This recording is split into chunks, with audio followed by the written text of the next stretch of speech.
એવો છે, હું હજી આ કાર્યક્રમ નક્કી થઈ ગયો, કાર્ડ છપાઈ ગયા, તમને બધાને પહોંચી ગયા, હાઉસફુલ થઈ ગયો સ્વરોત્સવ. અને પછી સમાચાર ગઈકાલે આવ્યા કે સિંગાપોરમાં એક ભાઈએ 24.5 કરોડનો લીગલ દાવો કર્યો છે કે એક છોકરીએ મને ફ્રેન્ડ ઝોનમાં રાખીને મારી લાગણી દુભાવી નાખી.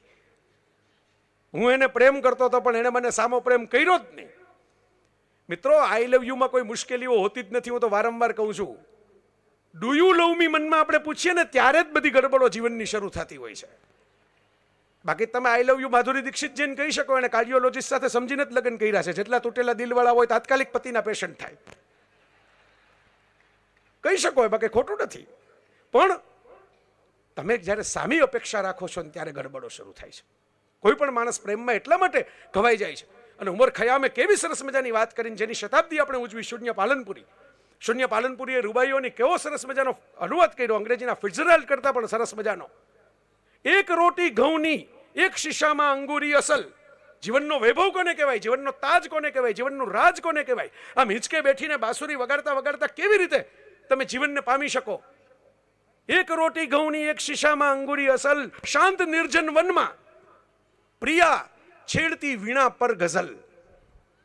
મારી ગમતી વ્યક્તિ વનની અંદર એકાંતમાં બેઠા છે, કોઈ બીજા ડિસ્ટર્બ કરવા વાળા છે જ નહીં, અને વીણા સંગીત વાગી રહ્યું છે, એને ગઝલ સરસ મજાની કવિતા સંભળાઈ રહી છે.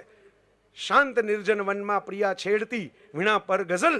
ભલભલા સમ્રાટના નસીબમાં ન હો એવો એ શું ધરતી પર ભોગવું છું વિરલ. આ તમને મળી ગયું તો તમારો જન્મારો પાર થઈ ગયો સાહેબ. તમે નીકળી ગયા, સાંગો પાંગ નીકળી ગયા. અને એટલે મિત્રો, જે વૃંદાવનમાં રાસ રચી શકે ને એ જ કુરુક્ષેત્રની અંદર ગીતા સંભળાવી શકે. ગીતા સંભળાવવા માટે ગીત ઉપર નાચતા શીખવું પડે. જે નાચી શકે એ ગીતાને સંભળાવી શકે એક સમયે. સોંગ ઓફ ગોડ ત્યારે થાય. તો એક સરસ મજાની કવિતા, મારું પુસ્તક છે પ્રેમરંગ, એમાં હું લઈને આવ્યો છું કે સમાપનની અંદર તમને પ્રેમરંગની એક નાનકડી કવિતા સંભળાવીશ. અને ગુલઝાર સાહેબ આવવાના છે એટલે હિન્દી કવિતા ખાસ પસંદ કરી છે. એમને સેલ્યુટ આપવા માટે એક વિકાસ નામના યુવાન કવિની કવિતા છે. અને બહુ નાનકડી કવિતા છે, મોટી કવિતા નથી, પણ એવી સરસ મજાની વાત કરે છે કવિ.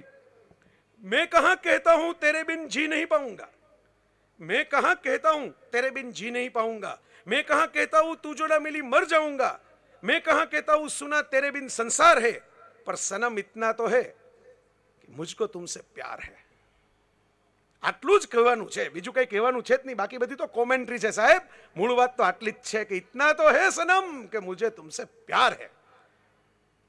मैं ये नहीं जानता कि प्यार का मतलब है क्या, जिंदगी भर के लिए इकरार का मतलब है क्या, पागल हूं मैं नादान हूं इससे कहां इनकार है, पर सनम इतना तो है कि मुझे तुमसे प्यार है.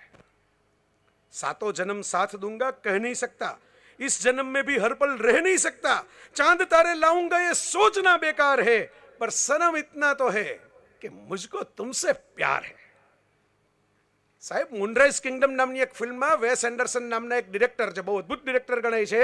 એને એક જ લીટીનો ડાયલોગ કીધો હતો ને મને આર પાર નીકળી ગયો આખો આમ છાતી વિંધીને. એને એટલું જ કીધું હતું કે આ સંસારમાં તમે પેદા થયા માણસ તરીકે અને જો પ્રેમ કર્યા વગર વિદાય લઈ લીધી ને ધરતી ઉપરથી તો એ પાપ છે. This is sin. આ તો પાપ છે. પ્રેમ કર્યા વગર જતા રહ્યા.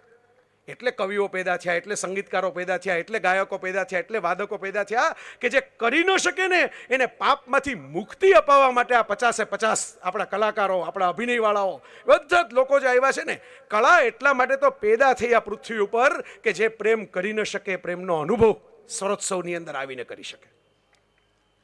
એના માટેની આ વાત છે, એના માટેની આ રમત છે. મને બહુ મજા આવી. તમારા બધા સાથે સરસ મજાનો સંવાદ થયો.